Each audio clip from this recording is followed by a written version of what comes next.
نحمده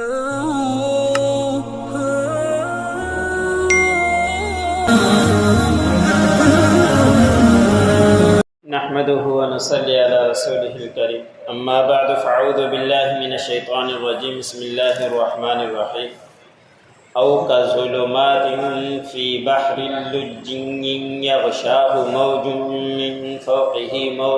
من فوقه سحاب ظلمات بعضها فوق بعض اذا اخرج يده لم يكد يراها ومن لم يجعل الله له نورا فما له من نور ألم تر أن الله يسبح له ما في السماوات والأرض والطير صافات كل قد علم صلاته وتسبيحه والله عليم بما يفعلون ولله ملك السماوات والأرض وإلى الله المصير۔ سورۃ النور کا درس چل رہا ہے۔ اسی سورت کی آیت نمبر 40 سے لے کر 42 تک تلاوت کی گئی۔ گزشتہ آیتوں کے اندر اللہ رب العزت نے مومنین کا تذکرہ بیان فرمایا اور مومنین کے تذکرے کے بعد کافروں کا تذکرہ بیان فرمایا۔ آج کے آیتوں میں بھی کافروں کا تذکرہ بیان فرمایا کہ دنیا کے اندر کافر مختلف کے ہوا کرتے ہیں۔ ایک یہ کہ کچھ کافر قیامت کے منکر ہیں کہ قیامت قائم نہیں ہوگی، دنیا کے اندر سب کچھ کرتے ہیں، بھلائی کے کام بھی کرتے ہیں، روڈ بھی بناتے ہیں، مہمان خانہ بھی بناتے ہیں، اسپتال بھی بناتے ہیں، سارے کام کرتے ہیں، لیکن آخرت کے منکر ہیں۔ وہ کہتے ہیں کہ آخرت میں اس کا کوئی بدل نہیں ملے گا۔ تو اس کی مثال اللہ رب العزت نے گزشتہ آیتوں کے اندر دی کہ وہ لوگ ایسے ہیں جیسا کہ ایک سراب ہو کہ چچل میدان ہو، اس میدان کو دور سے اگر پیاسا دیکھے تو اس کو پانی نظر آتا ہے، چمکتا ہوا نظر آتا ہے۔ بعض اوقات ہم روڈ پر بھی ہوں، گاڑی پر جا رہے ہوں تو روڈ پہ ہی دور سے اسے چمک نظر آتی ہے، گویا کہ پانی ہے۔ جیسا ہی گاڑی قریب جاتی ہے تو وہ پانی نہیں ہوتا، روڈ ہی ہوتا ہے۔ ایسے ہی کافر لوگوں کی مثال دے کر اللہ رب العزت نے فرمایا کہ کافر لوگ جو بھلائی کے کام دنیا کے اندر کرتے رہتے ہیں، لیکن ان کی مثال ایسے ہی ہے جیسے کہ پیاسا دور سے پانی دیکھتا ہے، جب وہ قریب پہنچتا ہے تو وہ پانی کو نہیں پاتا۔ ایسے ہی یہ کافر لوگ ہیں، قیامت کے دن اس کا بدلہ کچھ بھی نہیں پائیں گے، اور دنیا کے اندر جو کچھ کرتے ہیں ان کا دنیا کے اندر ہی ہے، آخرت میں ان کو کوئی بدلہ نہیں ملے۔ پھر اللہ رب العزت نے بیان فرمایا کہ کچھ کافر ایسے بھی ہیں جو اللہ رب العزت ہی کے منکر ہیں، اور وہ کٹر کافر وہ بھی ہیں اور یہ بھی ہیں۔ تو ان کی مثال دیکھے ہوئے اللہ رب العزت نے بیان فرمایا کہ جیسا کہ سمندر ہے، اور سمندر کے گہرا سمندر اور اس کے اندر موج کے اوپر دوسری موج ہے، اور پھر اس سمندر کی گہرائی، پھر ان کی موجوں کا اندھیرا، پھر ان کے اوپر بادل آ جائے، سورج غائب ہو جائے، مزید اندھیرا، تو اللہ نے فرمایا کہ ان کے اندھیرے کے اوپر اندھیرا ہی چلا جا رہا ہے، اور اس کی کیفیت ایسی ہو جاتی ہے کہ ایسی کیفیت میں جو سب سے قریب چیز ہاتھ ہے، ہاتھ باہر نکال کر دیکھنا چاہے تو ہاتھ کو بھی دیکھ نہیں سکتا۔ تو کافر لوگوں کی مثال ایسے ہی ہے کہ ان کو نہ دنیا کے اندر کچھ ملنا ہے اور نہ ہی ان کو آخرت کے اندر کچھ ملنا ہے۔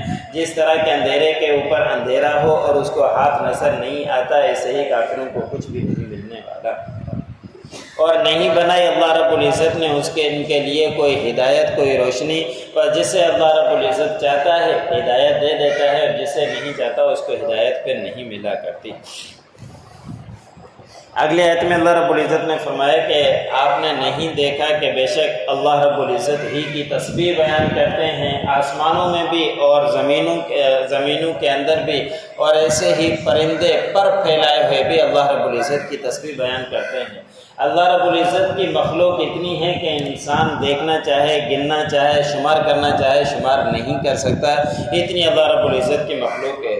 صرف آسمانوں کے اوپر فرشتوں کی تعداد اتنی ہے کہ ایک ایسا مقام نہیں ملتا، حدیث مبارک میں آتا ہے کہ وہ خالی ایک بالش کے برابر بھی کوئی خالی جگہ ہو، کوئی آسمانوں میں جگہ نہیں ملتی۔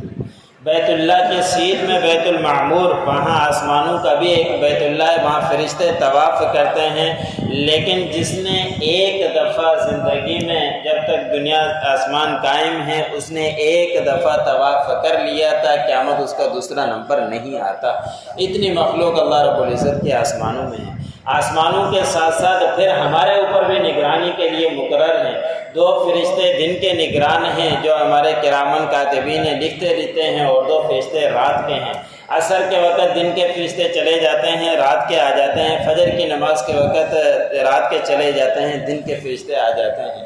یہ فرشتے الگ ہیں، اور انسانوں کے اوپر اللہ رب العزت نے ہونٹ کے اوپر فرشتے مقرر کر رکھے ہیں، 10 پورے جسم کے لیے مقرر کر رکھے ہیں۔ جب تک اللہ رب العزت کی طرف سے حفاظت طے ہے، وہ فرشتے حفاظت کرتے ہی رہتے ہیں۔ اور فرشتے جب اللہ رب العزت کے ہاں فجر کی نماز کے بعد واپس جاتے ہیں تو اللہ رب العزت جاننے کے باوجود بھی سوال کرتے ہیں کہ آپ لوگ جب گئے تھے تو میرے بندے کس حالت میں تھے، جب آپ لوگ واپس آئے ہو تو میرے بندے کس حالت میں ہیں۔ اللہ رب العزت کو سب علم ہے کہ کون سا بندہ کس کیفیت کے اندر ہے، کیا کر رہا ہے، لیکن اس کے باوجود بھی سوال کرتے ہوئے ہمارے لیے دکھلانے کے لیے کہ اللہ رب العزت ہمارے بارے میں فکر مند ہوا کرتے ہیں کہ انسان کس کیفیت کے اندر ہے۔ فرشتے کہتے ہیں کہ اللہ جب ہم گئے تھے تو نماز کی حالت میں تھے، جب ہم واپس آئے ہیں تو نماز ہی کی حالت میں ہیں۔ تو نماز کی حالت میں اس لیے حدیث مبارک میں آتا ہے کہ 2 نمازیں بڑی اہم ہیں کہ وہ فجر اور عصر کی نمازیں۔ عصر کے وقت کاروبار کی وجہ سے عصر کی نماز چھوڑ دی جاتی ہے، اور فجر کی نیند کی وجہ سے نماز کو چھوڑ دیا جاتا ہے۔ تو یہ جب فرشتے جاتے ہیں تو ہماری ان ٹائموں کی تعریفیں ہوا کرتی ہے۔ تو اللہ رب العزت ہمیں بھی توفیق دے ان نمازوں کو پابندی کے ساتھ پڑھتے رہیں۔ آسمانوں کے علاوہ زمین کے اندر بھی اتنی مخلوقات ہیں جن کو سوچ سمجھ اللہ رب العزت نے ایسی دی ہے کہ انسان ایسے کام نہیں کر سکتا جو معمولی سے کیڑے مکوڑے اس طرح کے کام کیا کرتے ہیں۔ ایک جالی کا مکڑا لے لیجئے کہ مکڑی جو جالا بناتی ہے کتنا کمزور ہوا کرتا ہے، لیکن وہ جالا بناتی ہے شکار کے لیے، اور مکھی کو اور دوسروں کے جانوروں کو اندر پکڑ لیتی ہے۔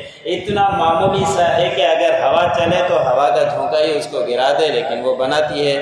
کسی سائنسدان کے بس میں نہیں ہے کہ اس طرح کا جالا بنا کر دکھائے۔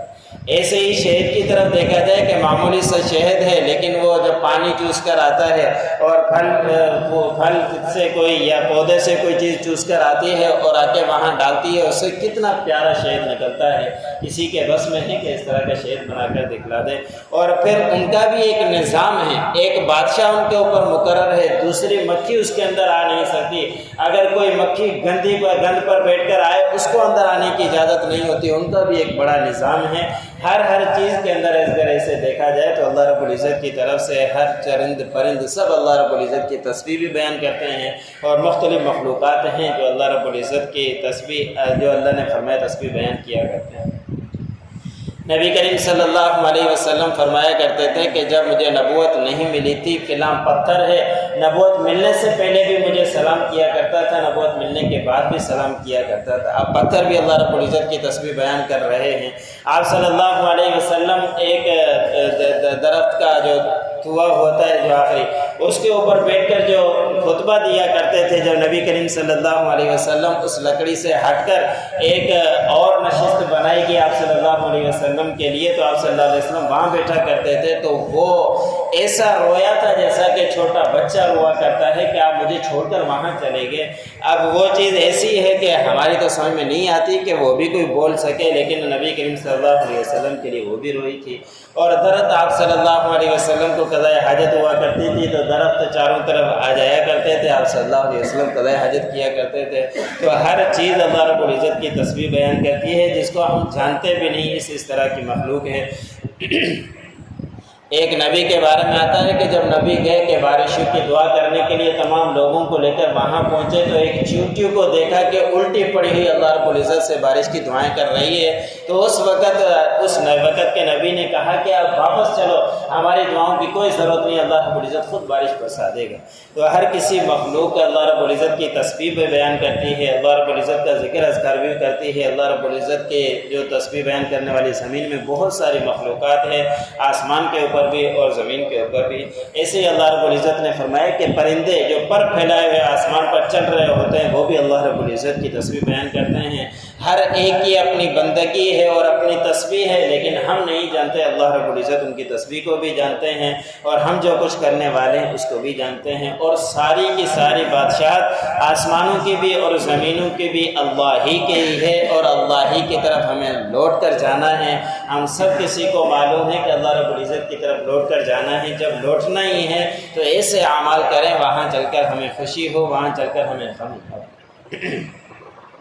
او کظلمات فی بحر لجی یغشاہ موج من فوقہ، یا یہ کہ اللہ رب العزت نے فرمایا کہ کافر کی مثال ایسے ہے کہ سمندر کا اندھیرا ہو اور گہرائی ہو سمندر کی، اور اس کو موج کے اوپر موج ہو، من فوقہ سحاب، اور پھر سمندر کی گہرائی، پھر موجوں کی گہرائی کا اندھیرا، پھر اس کے اوپر بادل ہوں اور وہ بھی اندھیرے والے، ظلمات بعضھا فوق بعض، اندھیرے کے اوپر اس کے اوپر اندھیرا ہے۔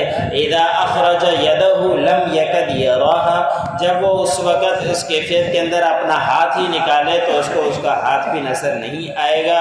وَمَن لَّمْ يَجْعَلِ اللَّهُ لَهُ نُورًا فَمَا لَهُ مِن نُور، نہیں بنائے اللہ نے ان کے لیے کوئی روشنی، کوئی ہدایت، جسے چاہتا ہے اللہ رب العزت ہدایت دیا کرتا ہے۔ الم تر ان اللہ یسبح له من فی السماوات والارض، نہیں آپ نہیں دیکھتے کہ بے شک اللہ کے لیے تسبیح بیان کرتے ہیں جو کچھ آسمانوں میں ہے اور جو کچھ زمین میں ہے، والطیر صافات، اور پرندے بھی تسبیح بیان کرتے ہیں پر پھیلائے ہوئے۔ کل قد علم صلاتہ و تسبیحہ، ہر ایک جانتا ہے اپنی بندگی اور اپنی تسبیح۔ واللہ عالم بما یفعل، واللہ علیم بما یفعلون، اللہ رب العزت جاننے والے ہیں جو کچھ وہ کیا کرتے ہیں۔ وَلِلَّهِ مُلْكُ السَّمَاوَاتِ وَالْأَرْضِ، اللہ ہی کے لیے آسمانوں اور زمینوں کی بادشاہت۔ وَإِلَى اللَّهِ الْمَصِيرُ، اللہ ہی کی طرف لوٹ کر چلنا ہے۔